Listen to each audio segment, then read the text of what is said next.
glad you could join us on FM After Hours, the ultimate podcast for all things facility management. We're here to take you on a journey into the ever-changing world of FM. Don't forget to check out our gracious sponsor, Remediate, your trusted partner in fire and life safety compliance, and Granger, for the ones who get it done. And with that, let's dive in. Welcome back to FM After Hours show. Today's an exciting day for a couple of reasons. Number one, today we are filming our fourth show, right? And what's really cool is we actually had some people listen and watch the first three. Wow. So, thank you very much for doing that. Well, I paid them. Keep paying them. They're your family members. That's right. That's right. Yeah. Keep paying them. Please keep watching and tell your friends. So it'll help us grow. Another really exciting reason why I'm excited is we have a second sponsor. So first sponsor, Remediate, answer to all your life safety needs. Second sponsor is Granger. So that's awesome. Fantastic. Yeah, very good. So my name is Mickey Eberts. I'm joined by my colleagues Art Huber, Danielle Young, and Kirk Kaiser. On our last show, we talked about insourcing versus outsourcing. Awesome show. If you didn't see it, you got to go back and watch it because there was a lot of tension. So I'm just going to frame it up. Take a second to frame it up. With my ducks, keep my hands down, and I'm not doing it. So I got Art on this side, me on this side. The bell rings. Quick TKO. I took him out. It's so funny. We've been go back and watch it. 20 years. We're walking out to the truck, and he says, "You got me on that one, man. You got me." It didn't happen. All right. Yeah. Just kidding. Sissy. Watch the show. Let me know who you think won. For today, our episode today, we're going to talk about finance and healthcare and facilities management. So it's an important topic. We're going to try to provide some education around that topic. And I'll turn it over to Kirk and Danielle to facilitate the discussion. Sounds good. Well, why don't we just dive in first and define what finance is when you talk about healthcare, right? Right. So, Well, I think there's a couple ways that we're going to talk about it. I mean, it's not just, finance, obviously, we're defining it because it can mean a whole bunch of stuff. It could mean investments. I mean, that's not what we'll be talking about. Right. However, we will touch on things like that because it's what the CFO does. Mm-hmm. You know, it has that impact on him or her. So you need to be aware when you're doing things within your organization, what the impact could be. So from my perspective, the finance means a couple of things. One is the money you use within your department, FM, to spend to do the things you need to do to get your job done. You know, from salaries to materials to contracts, whatever you do, you need money to get that done, and that's one piece of finance. So it's budgeting, for that kind of opportunity. The second one is the capital side, as we will talk probably at length at that too. Right. It's where, and it's a different piece of money, and we'll get into all that, but it's different money than the money you use in operating. And we'll probably have some lively conversation about operating versus capital, Right. Because that gets different by depending on who your CFO is or your financial leader is. So from that perspective, it's what you use to do your job. But the other part of finance we'll talk some of at least is how the hospital operates within the finance world and how that impacts what you can or can't do as a facilities manager. Right. yeah, I think that's huge. I mean, from someone who's always serviced the hospital environment, learning quickly, like, is this a capital item? Is this an operating item, right? Because that dictates a lot. So it'll be fun to dive into that. But that second piece you just said about, how the hospital looks at it will be fun to do. So Yeah. And I it was eye-opening to me when I started understanding the bigger financial picture within hospitals. So I'll just give you an example. One of the organizations that we both worked at, you would do a capital budget.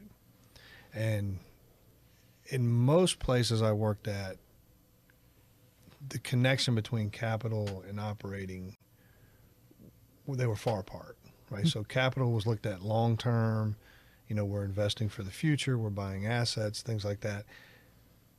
This particular organization, they would connect the amount of capital they allocated to their performance. And so if you have a bad month, you go to the capital committee, they're locking the dollars up. Now you can use that to your advantage if you're smart, but it took me a long time to what? I don't understand this, right? Because if you don't invest in your buildings over the long term, you're going to have problems, right? So I think that was an interesting. Yeah, and that piece of the financial picture is what the CFO does, right? Right. Both capital and operating, as we call it, are on the financial documents, and they're tied together. It doesn't feel like it when you're Right. when you're sitting in the seat Mickey was talking about, and you're plugging away and you're doing your budgets. You don't think they're that important, but if you buy something capital, let's say you buy $1 million something, you got to pay for it. It's not coming out of nothing. It's like you got to pay for it. Is you going to pay it over time? Is it coming out of cash? Right. And this CFO is managing all this stuff, and so if you have a bad operating month, you might lock down spending, which includes capital. Which you're saying, well, I got this budget. You said I had this $1 million to spend. Well, you don't have it right now. Yeah, you got to hit the other budget to get the capital budget. So right? you're understanding that becomes a really important part of your job. And I think I'm sure in the prior sessions we did, we kept mentioning finance and said how important it is to know and have that acumen within your set of tools in your tool belt, that you got to understand that. Otherwise, you're kind of going blind. So how aware are facility managers of that? Like, is that something that they're clued in or they're not clued in? They don't teach you it. Yeah. Okay. It's really up to you at least the beginning. And again, we've talked a lot about relationships, right? With the CFO, CNO, CEO, whoever you're talking about. But the CFO can be a resource, or depending on the size of the organization, you could have a whole bunch of people underneath the CFO that you can build relationships. And they're all really smart finance people. They might not have a clue about FM at all, but they know how finance works. And you can go to them and get an education on some of this stuff, understand how they tie together, understand what they're dealing with on a monthly basis. So those relationships can become key. And if you can get the CFO and get that relationship, boy, that's the best. But there's a lot of people underneath that person that can give you education you need.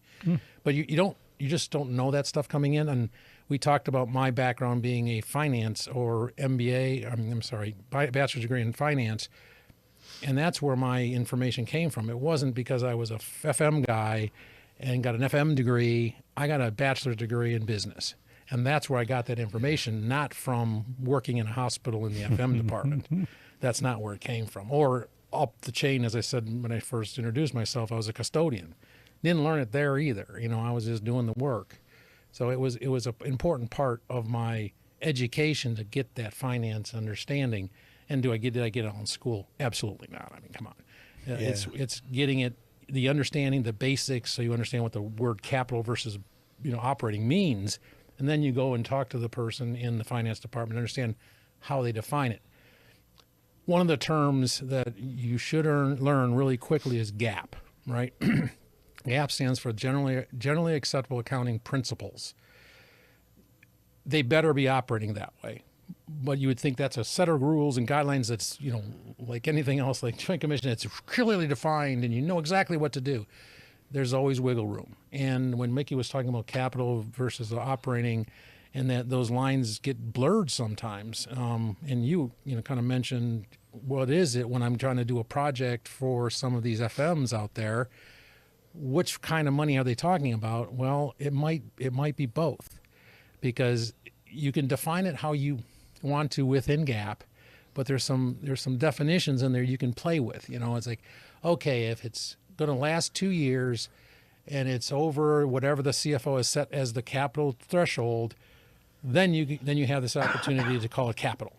Well, that takes it out of that operating budget of yours that you have limits on that you can't spend unless you got the budget. Well, then you can go to the capital committee to get this money if you can put it in that category, which Mickey and I used to do a lot of. Try to get it in a capital, because it's not coming out of your operating budget. Well, and you don't have the thresholds are different, right? So in a lot of places, facility managers or directors can only sign POs or only sign agreements up to $500, $1,000. You can't do a lot with that. So if you get it into that capital threshold, and every organization has its definition, it might be $1,500 and it extends the life of the asset, or it's related to technology, or it might be $5,000, it might be $10,000. They may have rules when you bundle things, right? Well, like for example, you might get a contract for maintenance on a piece of equipment that you just bought and they will capitalize it. Is that though the CFO making that decision, or is that you taking it in there underneath that auspices? So this is why it's important to know, right? So I'm gonna go back to a couple things. First, your question, just my take on some of the stuff Art said. So one, I don't think most facility managers understand the intricacies of finance the way it would benefit them. There are some, but most don't. For all the reasons Art said, you don't learn it it's hard to learn it on the job, right? Go back to the relationships with the CFO. One of the best ways to have a relationship with the CFO is understand it. And so when you're structuring to get something done, and you have the ability to say, okay, if I put this in operating, I put this in capital, oh wait, I can slide this 1-year maintenance agreement inside this capital, which is going to help the operating budget. You can take that idea to the CFO. Okay, so now what did you just do? One, you're going to impress your CFO because he or she's not going to think you're going to understand that. 2, you're going to gain credibility. And 3, you just helped your organization. Yeah. Right? Because if it's out of operating and into capital and you can get the funds, now you got wiggle room in your operating budget. But be careful with that. Right, because they'll take it from you. Because, that is one thing. We talked about that last time quite a bit, right? But the other part is you're going to be, normally, because I was on the executive council, and on that executive council, we sat and decided all the capital that was going to get approved. Every month we had this meeting and somebody brought stuff forward. Well, everybody's in the room. So I'm just going to make a scenario. Mickey comes into the room with a new chiller and a 1-year maintenance agreement that's $100,000, and he's bundling that to make it a $1.1 million project. Sitting across the table is Danielle. She's the director of pharmacy. She's coming through with a proposal for a new machine that automates the pharmaceutical processing thing. It's going to save labor and all these things. She's going to, but there's only, I'm going to make up numbers. There's only $1.1 million available this month. He just asked for the whole thing. She only needs $100,000. Well, he took the $100,000 out of that operating and took it out of his operating, put it in there. If she's understanding this thing, she's going to say, whoa. You took that $100,000 I could have used for my new piece of equipment. So you gotta understand all those things, and people are sitting in the room understanding those things. The CNO's in there. I mean, everyone understands this.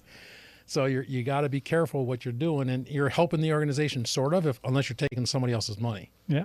So when you get in that room, right, and typically a hospital likes customer-facing things, right? They typically don't like things that can't be seen, right? It's just the brutal reality of what it is. Brutal reality. So what is the best way to set up your argument for why you should do something if you're in that room and everybody's got all these other things that are customer-facing and you have something that's a chiller or something else? Is it? It starts at the beginning of the process of the budget year, right? I mean, every year you do a new budget. Actually, depending on how the organization is structured, how aggressive they are, how good of a CFO they might have, they might do a 5-year plan, right, rather than a 1-year plan. And you go in this planning process and you create all these budgets. Everybody puts in a budget, and that was one of the things I was thinking about I thought you were talking about something else when you first mentioned it, but was the surprises you run into as your first time through this process, right? Everybody submits a budget, both capital and operating, at the beginning of the year. And the CFO gets all these, he sends out the forms, everybody fills them in and sends them. I can remember numbers like, well, our budget for the hospital operating is $100 million, let's say, smaller place. We have submitted budgets for $2 billion. What? Everybody just tries to just throw all this stuff on the wall and see what's going to stick. So then if it's that bad, you go through this gut-wrenching process to get it down to the $100 million you got, not the $2 billion, right? Well, the same thing happens in capital. Like Danielle and her pharmacy robot is going to be $5 million, and his chiller's $2 million, and the CNO, she's got a whole list of new medical equipment she needs, and they got their X-ray, all that stuff going on, and all the submissions come in at $100 million worth of capital, and their CFO goes, yeah, we have $50 million this year to spend. So that's where the process starts. So the idea that you present your capital as a critical thing, that it hits within that $50 million when they prioritize. So then and you put it on a schedule even. I mean, it says, okay, I'm going to spend my money because the CFO wants to know this. Why does he want to know or she want to know this? Because that's when they start paying for it and start depreciating it. Right. So all this kind of stuff happens within the CFO's world. CFM guys are saying, I just need the $1 million for the chiller. That's what they're thinking about. All they're thinking about is if I don't get this chiller, right? And that's not a bad thing. But what we really did, I think, really well was we understood the process and we used the process to our advantage. So we made a capital list. We broke it up by month. And we went every month. Well, so first of your fiscal year, your hospital. I'm just thinking.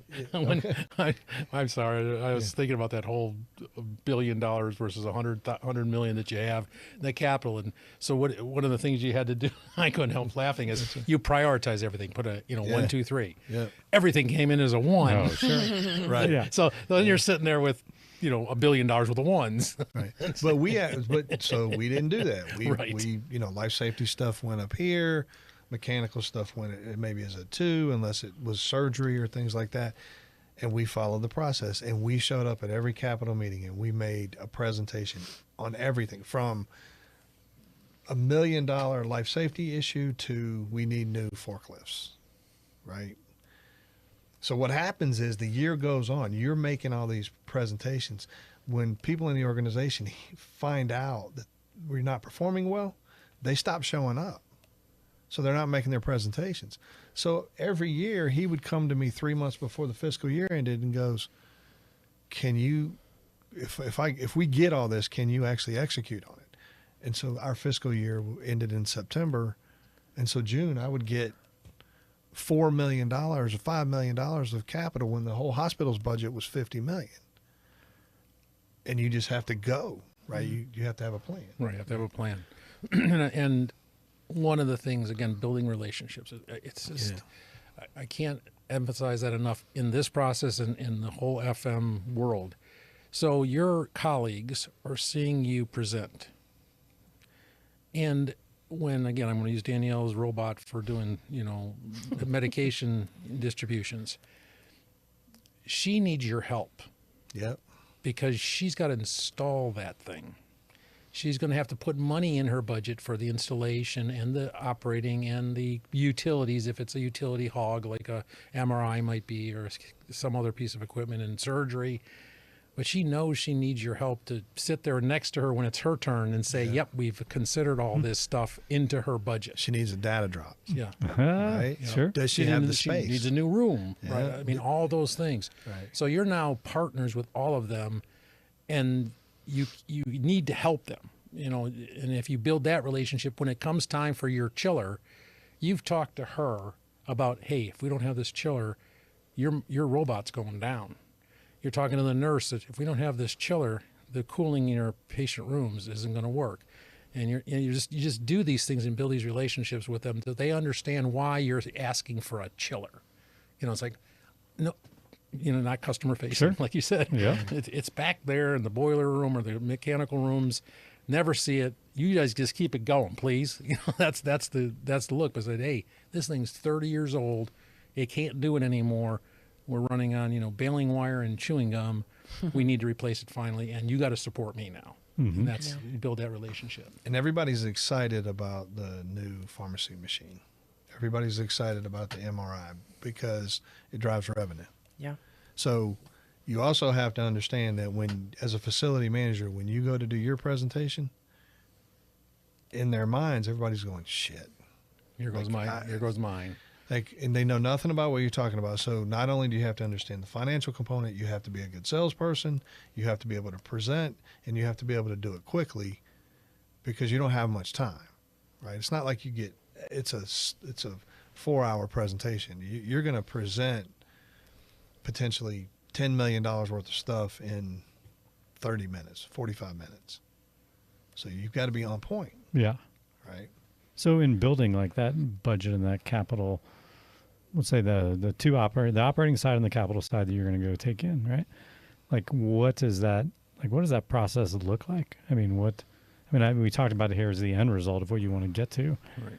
But how do you go through prioritizing things with risk or benchmarking, or what do you end up doing to go build that so you can have the best presentation in there, right? Well, how much, depending on how much you understand about Right. the finance stuff, Mhm. and that's why we believe it's a key component of your education, of your tool belt, right? One of the things, or one of the processes that most CFOs use, let's talk operating first. You just get sent out last year's budget that you did, budget, not actual, and then some comparison to how you're doing, and then a form to fill out for next year. Kind of a, it's spreadsheets usually. I mean, everybody uses spreadsheets. That's all they use. They got these tools now, though, that, finance, Yeah. like NetSuite or some of these things, they use a spreadsheet, but it's fancier looking and plugs in the numbers, and red lights go off when you've gone above the amount you're supposed to hit, kind of different tools, but it's a tool of some kind they send out that you just resubmit, and then justifying. I've seen some very sophisticated where you go line by line. You got labor, you got, materials, and materials are broken down, and, utilities, and the utilities are broken down, and every one of those line items you fill out, comparing it to last year.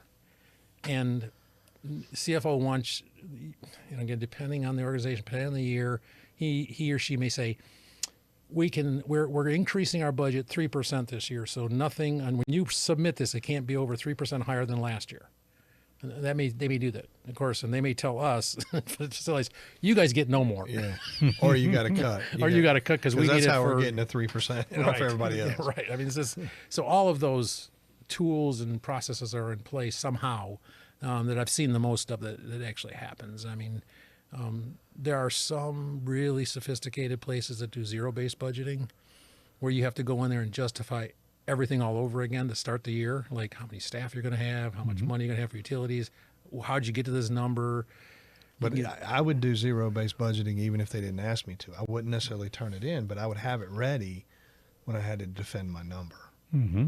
right? That's important. And I want to add a couple of things. You've got to think about the different components that make up FM, right? So you need, well, if you don't have the capability, you need assessments in all sorts of places, right? You need an assessment on your building envelope. You need an assessment of your parking garages, your striping in your parking lot. You need an assessment of your fire barriers. You need an assessment like what do you call it? Where you're grading your equipment. I'm losing it. Where you go out and you say your air handler's at this age, and there's a term life for it. cycle. Yeah. It'll come to me. Okay. Yeah. You need to know. It's related to life cycle. Yeah. Yes. You need to know the condition of your equipment. And then you need to understand how to prioritize all that. And when you're talking throughout your day and in meetings, you need to start to socialize. Listen, we've got, a roof plan that suggests we need $5 million this year, $2 million next year, $8 million next year, and here's why. And it's constant. And from a benchmarking standpoint, when you're doing your operating budget, you better be on top of your benchmarks. Like, you better understand, you need to know what your organization's philosophy is. Like, the one organization we work for, it was you be at 25th percentile in cost and 90th percentile in performance. Well, let's define benchmark a little bit. Okay. Yeah, Because sure. I mean, I think can be an unknown term to an FM person as far as what we're talking about here. Yep. So there's organizations out there, and they have all escaped my mind right now because I wanted to bring up one, but there's organizations out there that CFOs or organizations, boards, will say, hey, we're hiring Accenture. That's not the one I was thinking of, but there's this one name that we always had all the reports on. Right. But they publish how much everything you should have for how much activity you do. Sometimes it's square footage for facilities, which would be great if we used the square footage because we hit home runs all the time. But they say for a million square foot building, you should be operating at, in the 25th percentile, which Mickey was talking about, you should be at $11,000 a square foot, and that's not the number, but just bear with us out there because you probably want somebody, no, I want that much. But some dollars per square foot. And in the 75th percentile, you're operating at, 15,000 a square foot. And your CFO or your organization says you need to be at the 50th percentile, 25th percentile when you submit that budget.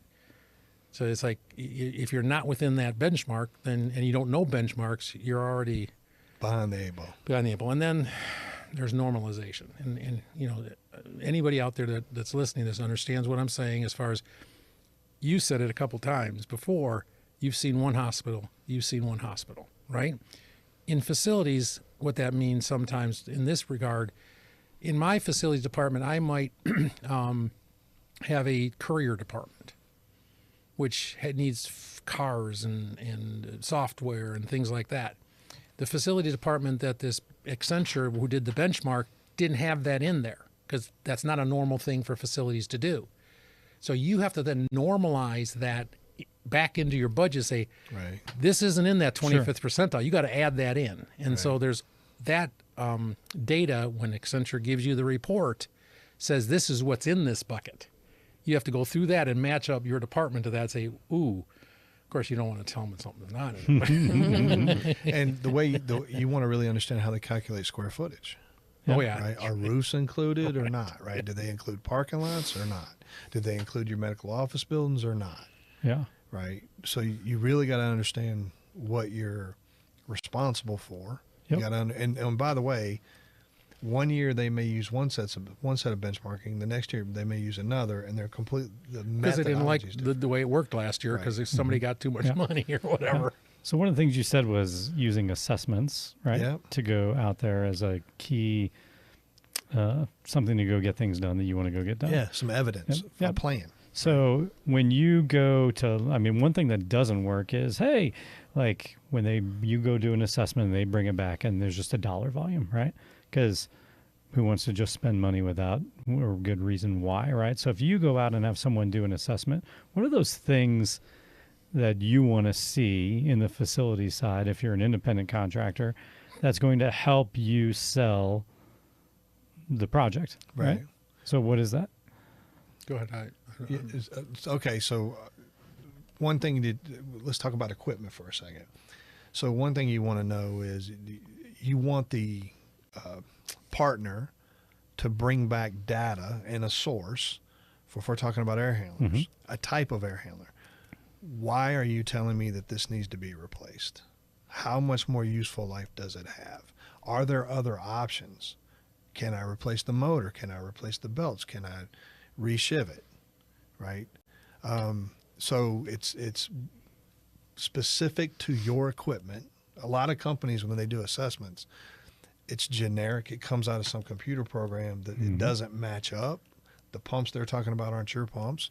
The fans aren't your fans, right? So I would always give them my data and say, I want a plan based on this data. Right? And one of the things, be understanding your CFO understands this stuff. Yeah, okay, so very much so. Both of us work for an organization, Jacobs Engineering, and they used to have like 35,000 engineers that worked for this company, a lot of them in healthcare, all kinds of industries. And they would do these kind of assessments. And the tools they would use is basically an inventory, which included the name, the brand, sometimes the model number, and age, right? So you plug all this data in, and without a doubt, it comes back that you need to replace 90% of everything you have, right? Because it's all older. We never got, to the point where we could say stuff was new. So you come up with this thing and you look at it and go, so I need, $10 million more than my budget has to buy stuff. You can't present that to the CFO. The CFO would just laugh at you because they say, yeah, they just plugged it into these benchmarks, but they mean nothing. Exactly. Because you're telling me all this stuff's going to break next year? And you can't predict that. You can try. You say, well, it's on its 10th year, but its useful life is 10 years by your own, because the CFO has a book that says here's its useful life expectancy, and all that really means to him, it's fully depreciated. Exactly. That's what that's for. Yeah, right. It doesn't really matter what its age is if it's working, right? So all that goes into this, this calculus, if you will, that Mickey's talking about. It's like, gosh, it's like how do you take it and turn it into something useful for that's what I'm talking about. Yeah, I mean, So you've got your contractor or your support company that's going to come in and help you with that don't really usually understand those dynamics. They are doing what I would say Jacobs and they would give you a whole bunch of data, and it's really data as far as information. You have to glean the information out of it.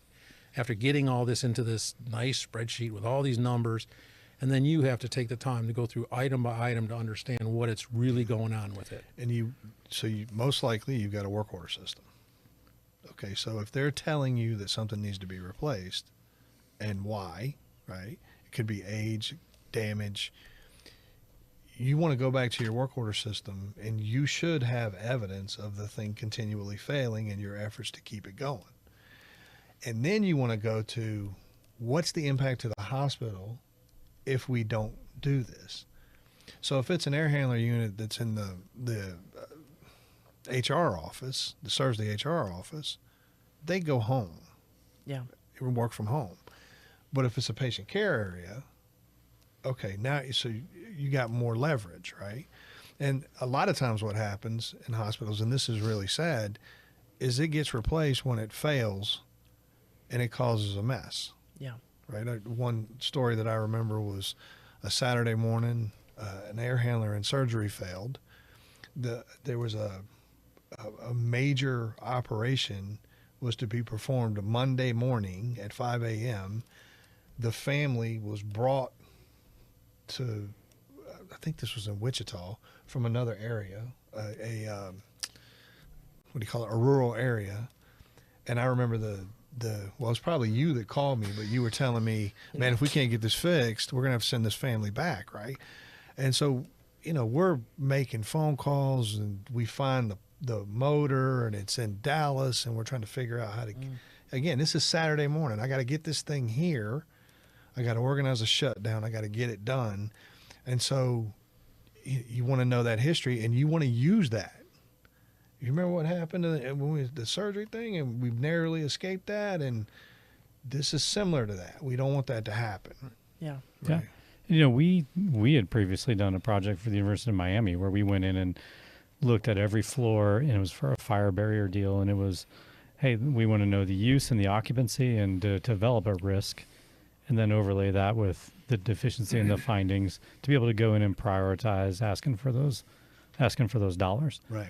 But like that's something you just don't see very often from a vendor. Like you just got done saying you're doing it all. Right. You're taking it and you're looking at it and making that. So if you have a vendor partner that comes in, have you ever asked them to be like, hey, I want you to go and help me identify where we have the greatest risk and help me identify where. So let me give you an example of, there's industries that are much further along. Mm-hmm. So you can get a high quality roofing survey. It's going to cost you some money, but and it'll give you a lot of data. Like they'll do drone stuff and thermal stuff that'll show you, like when they say this has to be replaced, they'll show you where it's the membrane's breaking down. But from a mechanical standpoint, it's, at least in my experience, maybe, I mean, I've been out of it for a while. Maybe they do it a little different now. I doubt it. It tends to be generic, and then you have to dive into it.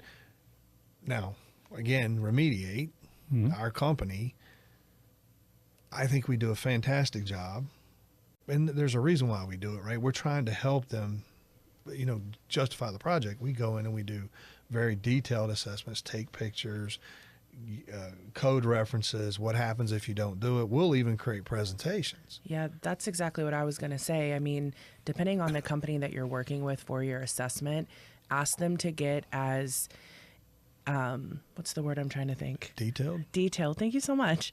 As detailed as possible, because not only do they want to help your facility, but they want to also get that sale. And so they will work with you as much as possible to create a comprehensive plan to present to your CFO or your decision maker. Right. I've had multiple situations where I've had to get even more in-depth reporting done for a facility. And it's just it's a no matter how you spin it, it's very hard to sell that when nothing's going wrong. Right. I mean, the risk is, you would the word risk. That's a risk assessment. You prioritize based on the risk. But if you don't have something happening, and you're sitting in front of this group of people who have their hands on the money, and say, well, I understand it if it breaks, it's something, or if there's a fire, you're going to all die, or you're saying that.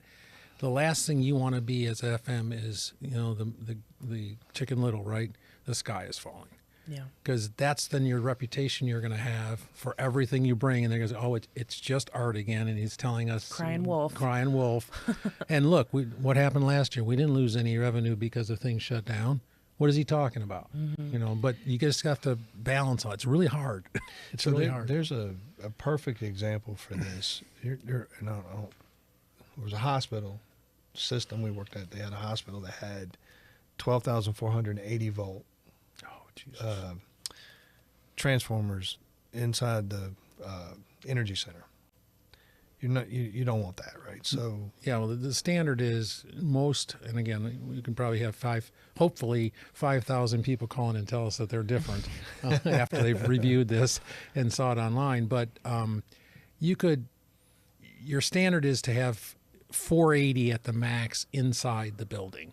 That's what you want in the building when you're working on a transformer, transfer switch or something. Ideally, that would be the highest you want, because it's still high voltage for a lot of reasons, but it's a lot safer than what you're going to say right now. Yeah. So, and in the world of, electrical companies, 480 classifies as high voltage, but 12,400, you just special equipment, it's much more dangerous, right? Well, there's even electrical contractors that are qualified as high voltage versus not. So it's a big deal. I mean, I don't know how to say it, because you got arc flash and all kinds of things that start happening when you get up to these large voltages. So we were having an issue. We brought a company in to work on it.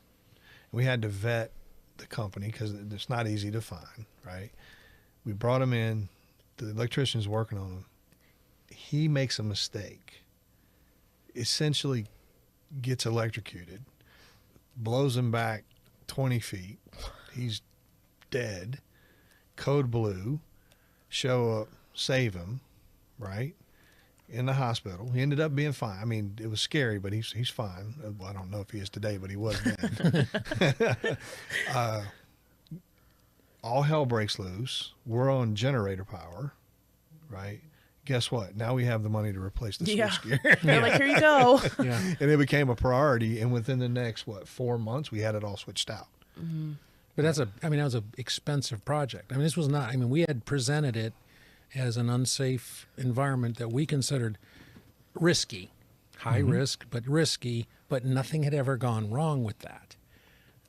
Yeah. It went wrong once, but it was lucky that we didn't lose a guy or two. Actually, there were two electricians. Yeah. One didn't code. The other one, they both ended up in ICU that day. Yeah. Wow. So it's like... Well, that's the hard thing. Like, what's the risk of something future happening, right? But I think as the facility manager, being able to take it in and present it, and ultimately, if the CFO says no, well, then you got the get out of jail free card. You presented the risk, you presented what needed to be done, and if they chose not to do it, if something happens, it is the look. I did it. You chose not to fund it, right? And that's I agree with you. I would push back a little bit because something that I would see on surveys. What's going on with this? I've checked. I've been up the ceiling 4 times, and I found 16 penetrations. And then you talk to the facility leader, and the facility leader says, well, hey, I presented it. The administration said no. It was so pervasive throughout the country that the Joint Commission actually created a leadership finding. I don't say they created it. They have a leadership finding. Right. And they assign that to, if you're on survey and somebody that you're talking to blames administration, you use that leadership finding. So my pushback would be, yes, present it. Yes, it is somewhat of a get out of jail free card, but also remember what your job is and continue to present it with respect and in the right format and whatever way your organization operates. If it's monthly, if it's quarterly, if it's an annual budget, make sure that you keep bringing that up and you keep, talking about it. Otherwise, then I think you're just being lazy. Yeah, not a one and done for sure. Yeah. Well, and I was thinking the same thing as it's an internal, that's how I think where you're going. It's an internal process. It's get out of jail free within the world you work in, but don't use that outside of that world. Because I've seen the same thing done. Good point. And administration gets the, finding against them because your facilities manager blamed them in the facility tour. So don't do that. Yeah. But we're your short-lived career. We're talking about finance here, but we're going back to our past conversation with Joint Commission. And they go together. They go together. They just do. It is amazing. Go ahead. I was going to say we call that a career-limiting move right there. Really. Usually is, yes. Yeah. But it is amazing on the other career-limiting move if you don't do that, and then they come in and you have a Joint Commission inspection and it's stuff that you didn't bring up. Like it's a career-ending move, right? Yeah. Like you're done. Yeah. You're going to go find a new both job. are pretty much career-ending. Yeah. In both cases, you need to be working internally, using the budget process, because there the documentation would be. You submitted it. It got prioritized out for a variety of reasons. Administration can defend that. Yep. You don't have to. They can. They have this budget. They limit. We talked about nobody has unlimited resources. So they prioritize it out because there's a whole bunch of other risks. This just happened to happen, and everybody, kind of can understand, and then it gets pushed up in the risks process, right? Yeah, for sure. And then your world as a facility leader is a lot rougher because you're responding under emergency circumstances. You're shipping stuff in. And I forgot who mentioned it right up when we first started talking, but again, the skill set you have on finance when you're presenting the budget for these kind of things there's more than just the cost, and there's more than just the depreciation. There's more than just the operating support for that piece of equipment after. There's if you want to get to this kind of detail in your presentation, you can do the risk of lost revenue. And there's all kinds of models out there that they use this for that can say, okay, if my air handler that I'm trying to replace or repair, or whatever the money I'm asking for goes down, chiller, whatever it is, and you are now shut down for a week because that's how long it's going to take for you to go through the process to get this new thing in, you've lost this much revenue in your OR. That's good. But it's a lot of work. Hey, but if it helps justify the deal, right? So we mentioned that. Also customer satisfaction, right? If something happens and the temperatures go up to 85 degrees. Yeah. Nobody's a happy camper when that happens. So water shuts down. Water shuts down, things terrible. like that. Bringing those things into the equation. Yeah. For sure. Yeah. What else? Anything else besides those three things come to your head? Like that would be... Gosh, there's so much. Or just big. It weaves in and out of so many things that you just don't want to go overboard. I've gone down a lot of roads with how many justifications you have for this piece of equipment. You can go too far where everyone just stops listening to you. Really, because everyone has the same story. So your top three that you'd want to hear. Yeah. If you're, what would that be? Customer satisfaction, revenue limiting. No, I think I'm going to go to patient safety. Safety's first. Safety. Okay. We always use that safety one first. And then patient or staff. Really. Yeah, patient or staff safety. The next would be... It has to be cost. Costs. And then lost revenue. Lost revenue. Yeah, that's good. Yeah. How are we doing on time? Because we got about another 3 or 4 minutes. Okay, I want to make one point so it's a little bit tangential, but one of my philosophies has always been, if you control the money, you control everything, right? And so, we would go into a system, and one of the first things I would do is do research to determine where facility costs are outside of the facility department.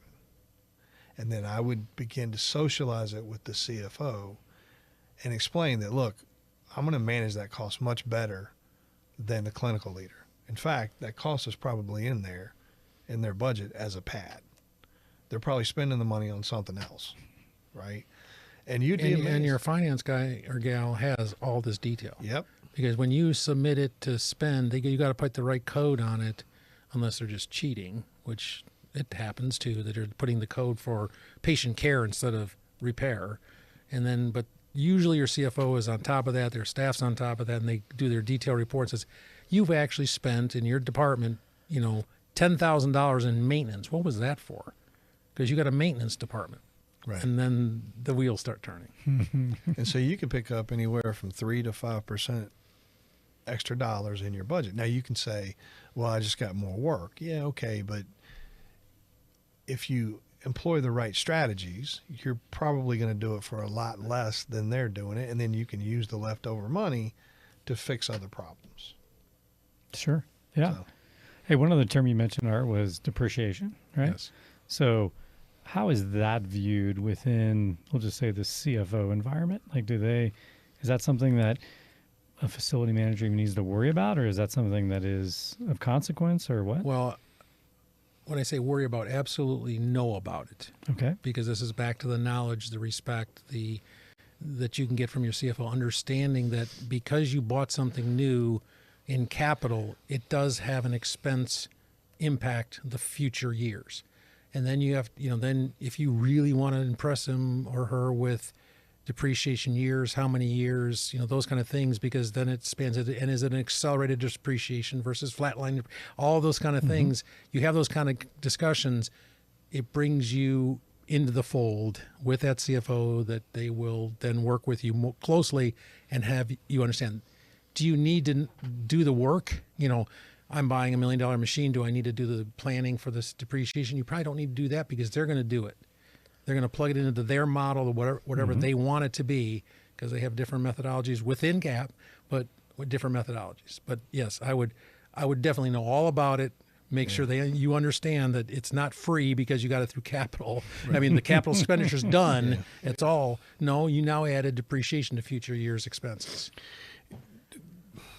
You made me think of something. When we were doing the insourcing, outsourcing, we got into the FTE discussion.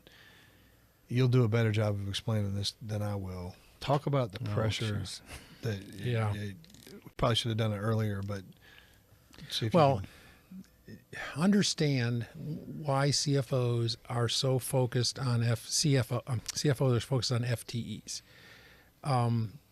And again, I've been out of the mix a couple years, and I don't believe it's changed, but just in case it has, you want to investigate this. But the CFO has to present their budgets if they're a Medicare, Medicaid type hospital. If you take Medicare, then they're in the government mix. Now, there's private places that don't have to deal with that, so they don't have the same. But rarely are we talking to somebody in this podcast that's not have to deal with this. But that CFO submits cost reports to the Medicare, Medicaid. And within that, there's the FTEs go in there. And those FTEs are compared to and I can't remember whether it's compared to revenue, compared to cost, compared to square foot. I don't remember. Square footage. I thought it was square footage too, but it seems very weird. Yeah, but your FTE count against whatever that other variable is measured.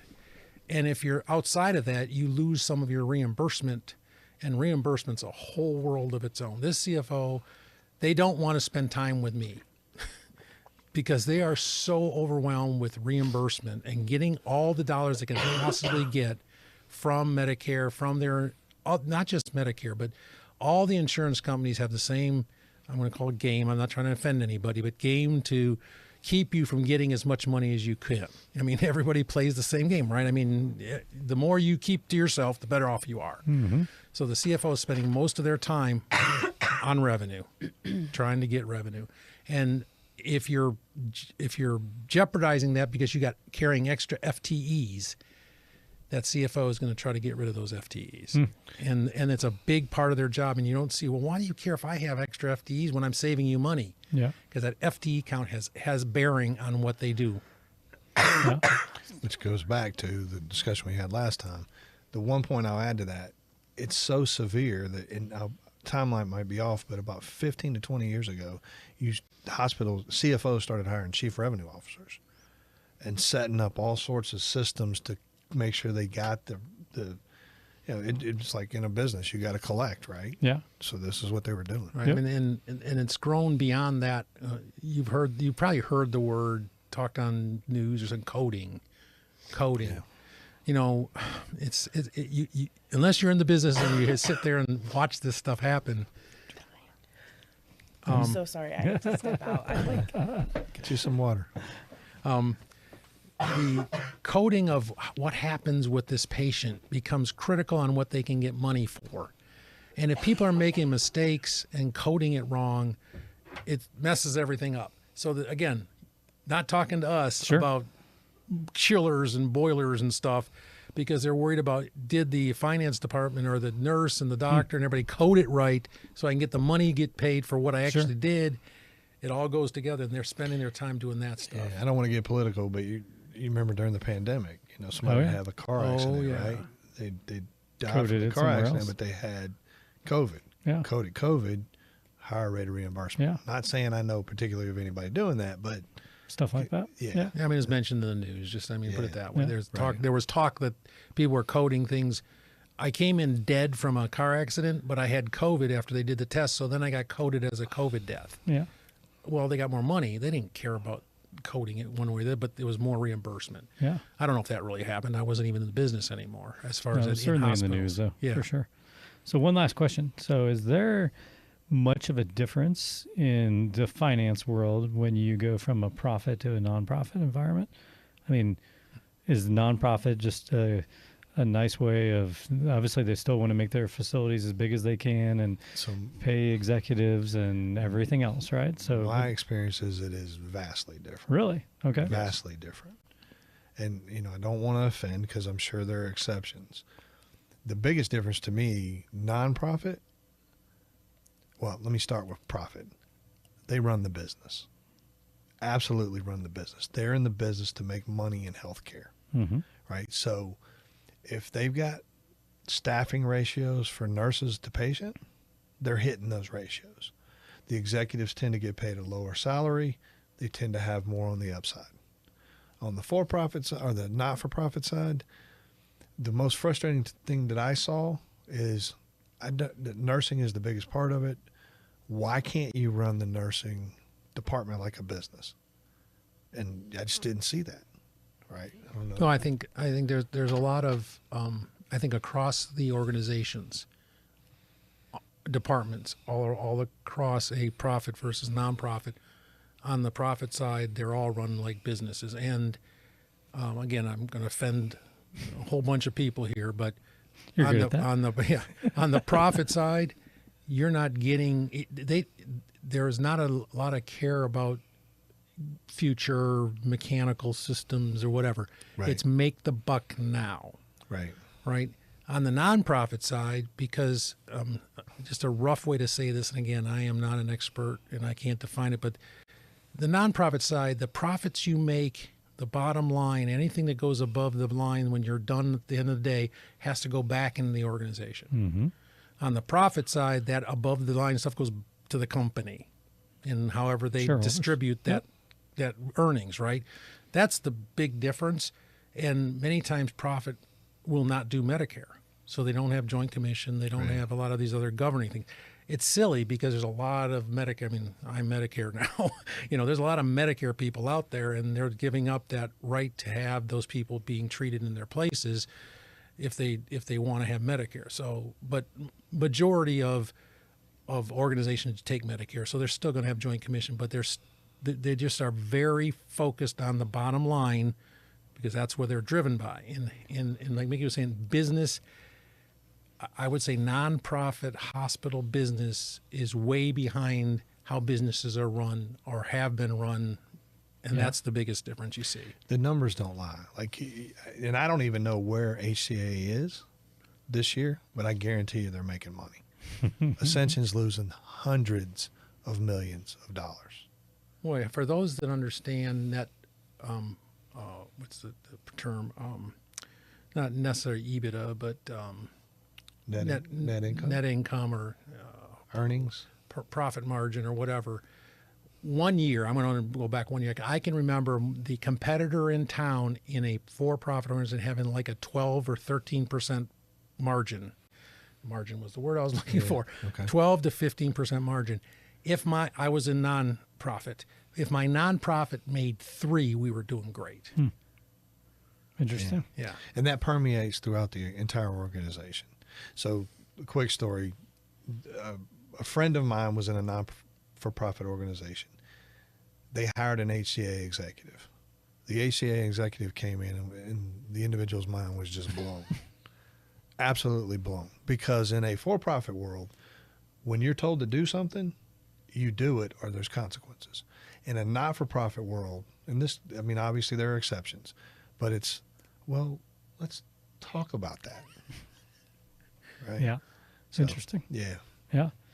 All right. Well, I think we're bumping up against time here. So maybe, Mickey, you want to take a couple of minutes and just sort of summarize what we've talked about here today, just in terms of finance in the FM world? Yeah. Yeah. So some key takeaways. So, I mean, we talked about it is absolutely imperative for a facility manager to have a working knowledge of operating and capital budgets, right? It establishes credibility with your CFO and your other executive team. I guess the advice I would give you is understand your organization's process, follow it, be organized and diligent, and continuing to ask for what you need. And then the last thing, and we hit on it a little bit, but benchmarking can save you. Like, make sure you understand. Go to ASHI, get their latest benchmark. Go to IFMA, get their latest benchmarks. Any of the consulting companies that are out there, get their stuff, and make sure you understand the normalization process and be ready to defend yourself and protect the resources you have to take care of your hospital. Did I leave anything out? No, I mean, there's, I think in the future, as we continue these discussions, we're going to weave this information in and out of here, because no matter what we're talking about, this comes into play. Yeah, well said. Yeah, well said. Awesome. All right. Well, what do we have for next week? Next week is going to be exciting. It's going to be fun. We're going to talk about how you actually become a facility manager. Nice. Yeah. Very good. A good time. All right. And with that, we thank everyone for joining us. Yeah, Thank you. Thanks. Thank you for hanging out with us on FM After Hours. Make sure you follow us on all of our social media platforms for your regular dose of facility insights. As always, a big shout out to Remediate and Granger for their gracious sponsorships. Catch you next time on FM After Hours.